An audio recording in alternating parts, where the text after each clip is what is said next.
수강생 여러분 안녕하세요. 한국경제성장사 강좌를 맡은 김낙연입니다. 이번 강좌를 통해 만나게 되어 반갑습니다. 이번 강의는 12번째 강의로 저성장 속의 한국경제라는 주제로 외환위기 이후 현재까지를 다루게 되며 마지막 강의가 되겠습니다. 외환위기는 한국 경제에 종전과 비교할 수 없을 정도로 큰 충격을 주었고 기업, 금융, 노동, 공공 부분에 걸쳐 구조 변화를 피할 수 없게 만들었습니다. 여기서는 외환위기가 어떻게 일어났고 어떤 결과를 낳았는지를 간단히 살펴보겠습니다. 그 후 한국 경제는 성장률이 빠르게 하락하면서 불평등이 확대되는 이중고를 안게 되는데 그것은 성장률도 높고 불평등도 낮았던 고도성장기와 대비되는 이 시기의 특징이라 할 수 있습니다. 여기서는 그 실태를 좀 더 구체적으로 들여다보겠습니다. 이러한 상황은 조세 및 재정 지출을 통한 소득 재분배의 요구를 높였습니다. 정부의 복지 지출이 다른 나라와 비교하여 어느 수준인지, 나아가 한국의 복지 체계가 어떠한 특징을 띠고 있는지 생각해 보겠습니다. 1997년 11월 21일에 한국 정부는 국제통화기금인 IMF에 긴급 구제금융을 하기로 하였습니다. 그해 여름부터 동남아시아의 여러 나라로 외환위기가 확산되고 있었는데 마침내 한국으로까지 파급되어 온 것입니다. 대내적으로도 한보, 산미, 진로, 기아와 같은 대기업들이 잇따라 부도를 맞으면서 다른 기업들도 안전한가에 대한 의구심이 고개를 들기 시작하였습니다. 1997년 10월 말부터 국제신용평가기관들이 한국의 신용 등급을 속속 낮추기 시작하였고 해외의 채권자들이 무차별적으로 원화 채권을 달러로 바꾸어 앞다퉈 인출하고자 하는 사태가 벌어졌습니다. 한국은행의 외환보유고로는 한꺼번에 몰린 외환 수요를 감당할 수 없었고 국가 부도 사태에 빠진 것입니다. 이로 인해 먼저 원달러 환율이 급등하였습니다. 그림 12-1은 월 단위로 환율과 이자율의 추이를 보여주는데 원달러 환율 빨간색입니다. 1997년 초에 850원이었지만 외환위기 직후인 1998년 1월에는 1707원으로까지 치솟아 1년 전에 2배로 높아졌습니다. 이러한 패닉 현상은 자금시장에서도 나타나 이자율이 파란색으로 나타났는데 이자율이 급등하였습니다. 1997년 초에 12%였던 이자율이 그해 말에는 24%로 2배 뛰었습니다. 정부도 외환시장을 안정시키는 것을 우선하다 보니 긴축 정책을 펴지 않을 수 없었습니다. 그로 인해 이자율이 치솟고 자금시장이 경색됨에 따라 많은 기업이 부도 사태에 직면하게 되었습니다. 그림 12-2는 어음부도율, 빨간색 실선으로 나타낸 겁니다. 어음부도율의 추이를 보여줍니다. 어음 교환소를 통해 교환된 각종 어음과 수표의 금액에서 부도가 난 금액의 비율을 말합니다. 그에 따르면 1996년에 0.1%대에 머물러 있던 부도율이 1997년에 0.2%대로 높아졌고 9월부터 빠르게 상승한 후 12월에는 1.5%로까지 치솟았습니다. 부도기업 수도 막대 그래프로 나타냈고 오른쪽 눈금입니다. 외환위기 전에 매월 1000개 전후였던 것이 1997년 말과 1998년 초에는 3000개를 넘었습니다. 이 과정에서 도산한 기업과 일자리를 잃은 근로자들이 속출하였고 경제 성장률도 마이너스로 떨어졌습니다. 주식과 부동산의 자산 가격도 급락하였습니다.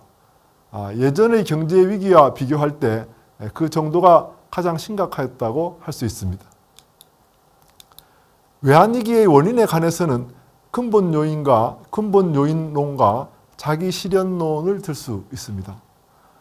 근본 요인로는 투자 실패로 인해 기업과 금융의 부실이 누적되고 정책 실패한다든지 감당하기 어려운 수준의 경상수지 적자와 같이 위기로 갈 만한 요인들이 쌓였음에 주목하는 것입니다. 자기 실현론은 근본 요인에서 문제가 없더라도 국제 금융시장이 불안정하고 특정 통화에 대한 투기적 공격이 이루어질 때 외환위기가 발생할 수 있음을 강조합니다.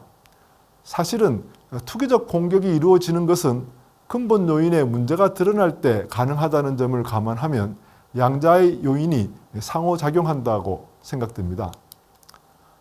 한국 경제의 취약성을 드러낸 근본 요인으로서 먼저 기업 부분을 들 수 있습니다. 그림 12-3은 한국은행의 기업 경영 분석을 이용하여 제조업 기업의 주요 재무제표를 보인 것입니다. 거기서 매출액 영업이익률과 매출액 경상이익률을 제시하였습니다. 경상이익률은 영업이익률과 달리 금융비용을 지불하고 난 후의 이익률입니다.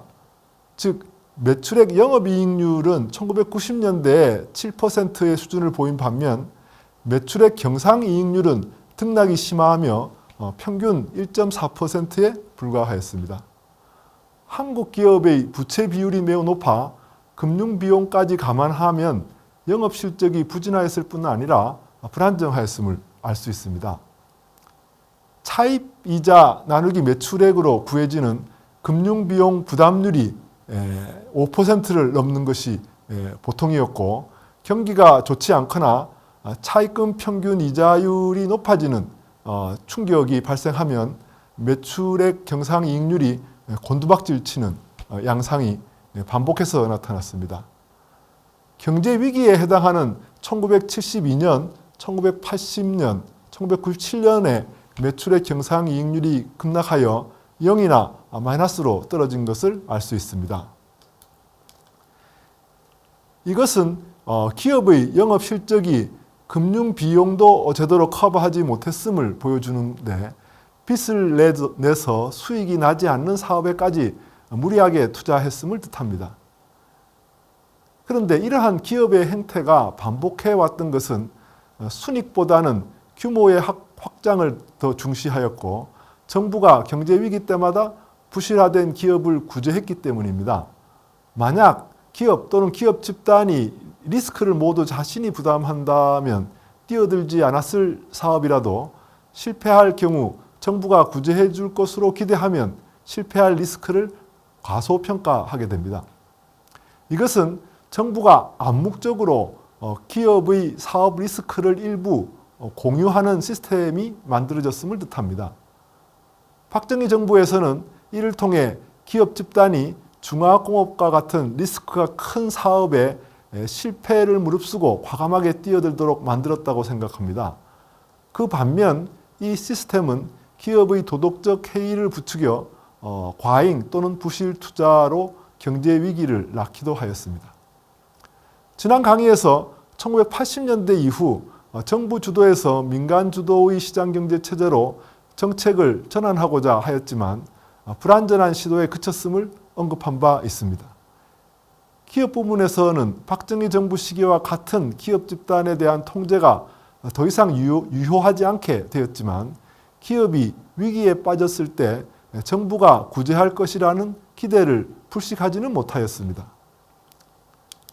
임원역에 따르면 1980년대 이후 외환위기까지의 상황을 기업에 대한 탈보호 없는 탈통제로 특징짓고 있습니다. 특히 대규모 기업 집단의 경우에는 대마불사라는 기대가 작용하고 있었습니다. 즉 대규모 기업 집단이 망하면 거액을 대출한 은행의 부실로 이어질 뿐만 아니라 계열회사의 도산과 그로 인한 실업이 경제에 미치는 부정적 영향이 워낙 커서 결국은 정부가 구제에 나서지 않을 수 없을 것으로 생각되었기 때문입니다. 1990년대에 들어와 대규모 기업 집단이 앞다퉈 규모의 확대에 나섰던 것은 이러한 도덕적 해이의 탓이 컸다고 생각합니다. 금융 부문도 정부의 금융 규제에서 벗어나 자율화를 지향하였지만 불완전한 전환에 그쳤습니다. 은행이 민영화되고 비은행 금융기관이 늘어나면서 금융의 규모가 급속히 확대되었지만 그에 상응하는 건전성을 감독하는 체제가 정비되지 못했습니다. 예컨대 기업의 회계나 공시 기준이 후진적이었고 신용평가기관의 평가 능력과 공신력도 높지 않았습니다.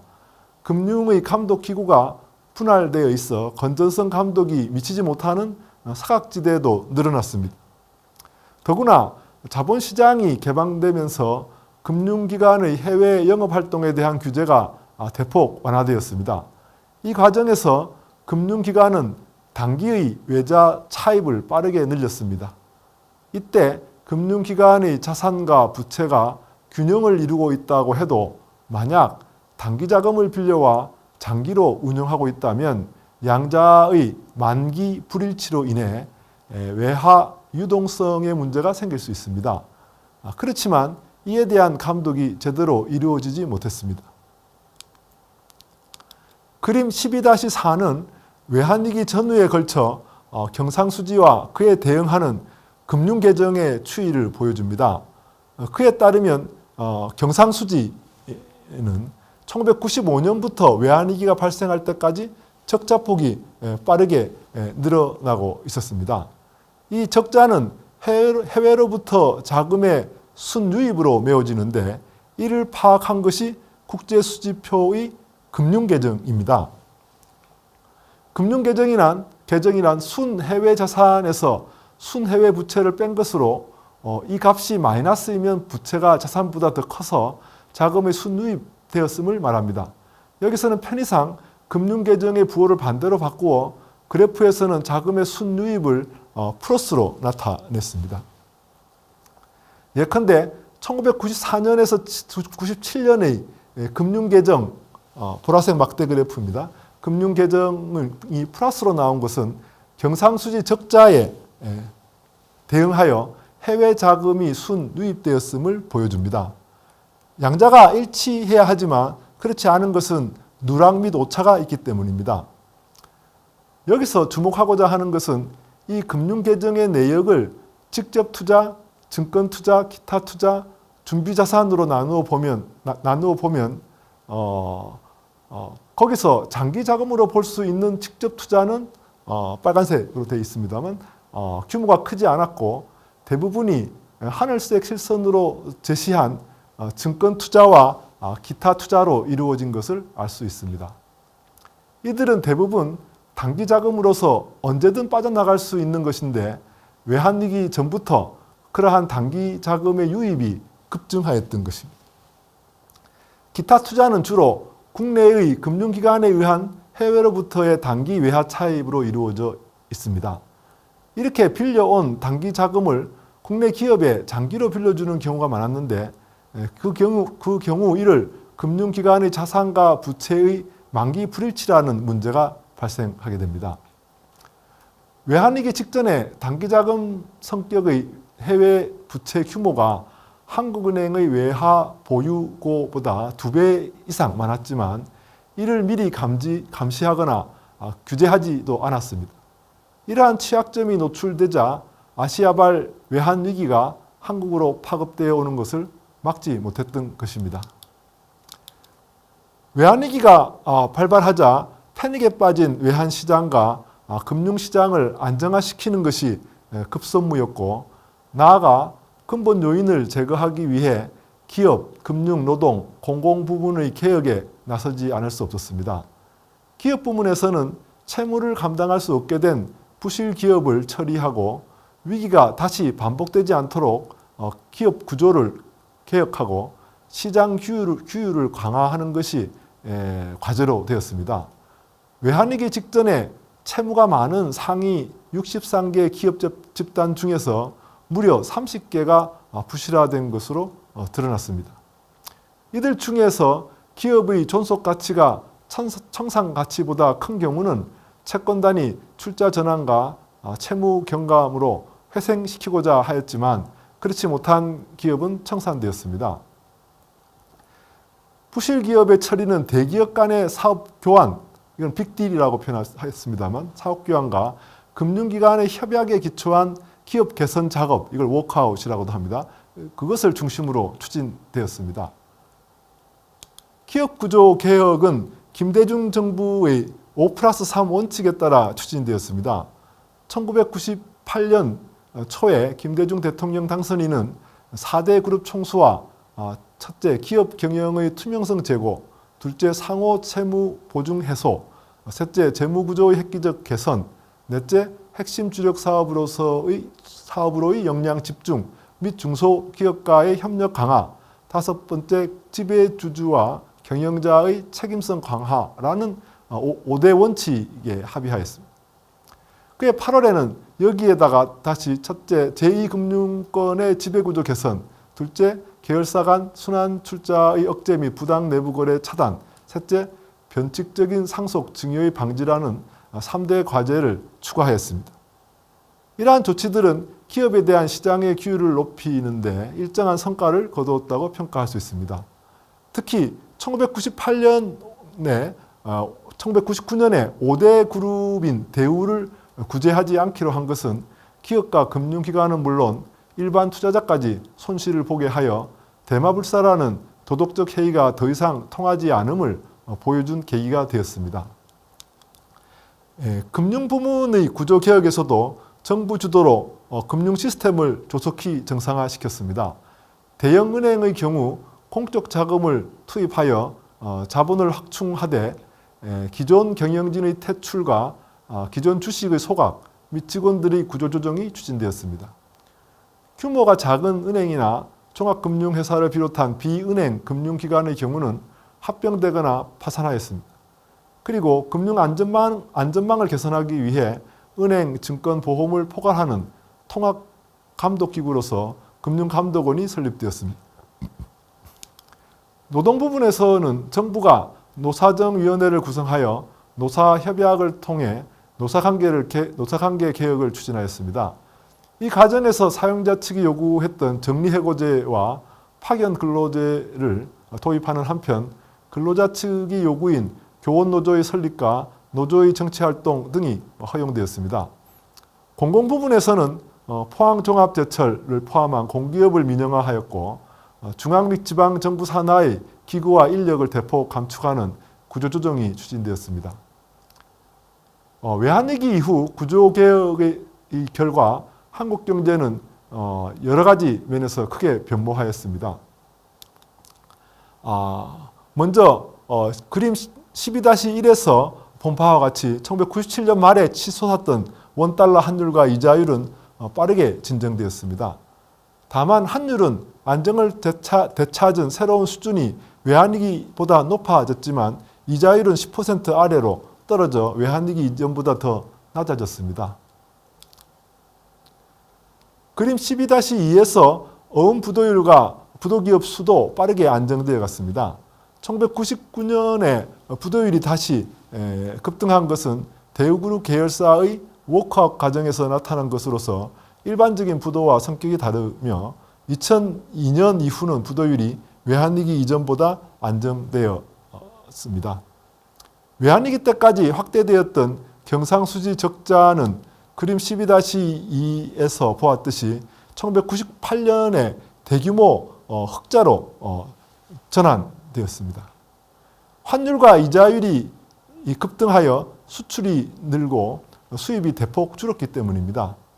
그에 대응하여 금융계정은 큰 폭의 마이너스로 바뀌었는데 그만큼 순 해외자산이 늘어났음을 뜻합니다. 그 내역을 보면 외환위기 때까지 급증하였던 단기자금 성격의 증권 및 기타 투자는 일정 한도 내로 억제되었고 한국은행의 준비자산이 대폭 늘어난 것을 알 수 있습니다.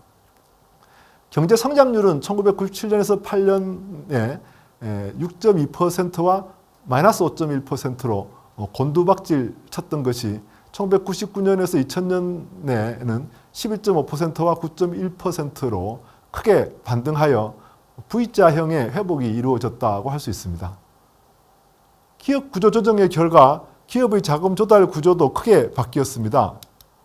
그림 11-7에서 볼 수 있듯이 제조업 기업의 부채 비율 연두색입니다. 외환위기 직전에 400%였던 것이 2000년대 초에는 100%대로 크게 떨어졌습니다.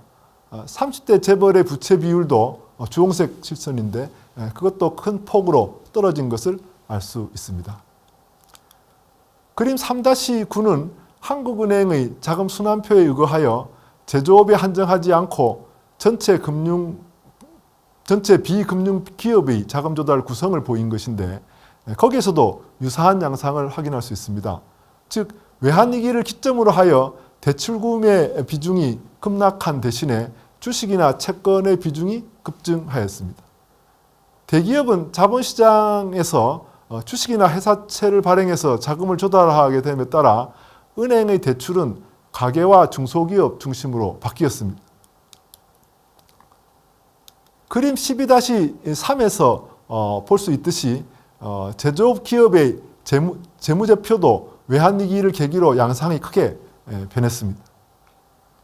차입금의 평균 이자율은 금융비용 부담률이 그러니까 차입금의 평균 이자율과 금융비용 부담률이 급락한 것을 볼 수 있습니다.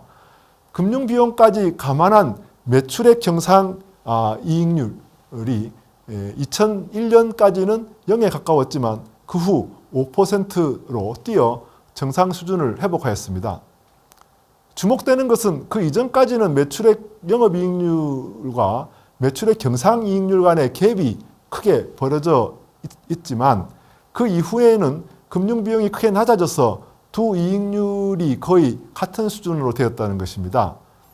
매출액 경상이익률의 추이를 보면 1960년대에서 외환위기까지는 변동폭이 매우 컸지만 기업구조 개혁 이후에는 5% 전후의 수준으로 안정되어 있음을 볼 수 있습니다. 1980년대 이후 정부 주도에서 민간 주도의 시장 경제 체제로 전환하고자 하였지만 의도한 결과를 낳지 못했습니다. 고도성장기에 정부에 의한 금융 규제와 그로부터 형성된 관행이 쉽게 바뀌지 않았습니다. 정부 주도의 경제 체제에서 기업, 정부, 금융, 노동시장 간의 보완성이 형성되었기 때문입니다. 예컨대 부채 비율이 매우 높은 기업 시스템은 금융시장에 맡기기보다는 정부의 금융 규제에 더 잘 부합하는 측면이 있습니다. 이것은 역사 발전의 경로 의존이라는 특성을 띠게 하여 과거에 형성되었던 경로를 좀처럼 벗어나기 어렵게 만듭니다. 외환위기라는 충격과 그로 인해 불가피해진 각 분야에 걸친 대대적인 구조 개혁을 통해서 비로소 기존의 역사적 경로가 바뀌게 되었다고 할 수 있습니다.